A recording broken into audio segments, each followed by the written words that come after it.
উত্তর দাও। আমি 10 পর্যন্ত গুনবো, নিচে কিছু একটা নড়ছে। আর তারপর আমি তোকে ছেড়ে দিয়ে নিজের গাড়িতে চলে যাব।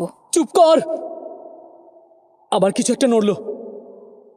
নিশ্চয় কোনো জীবন্ত জিনিস আছে ওখানে। কি করছিস?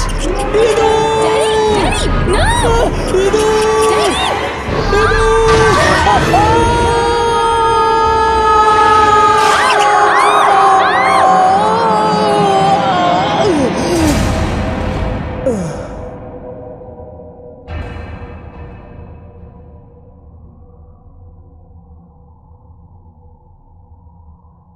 ড্যাডি! ড্যাডি, আমার সঙ্গে কথা বল। উত্তর দে ড্যাডি।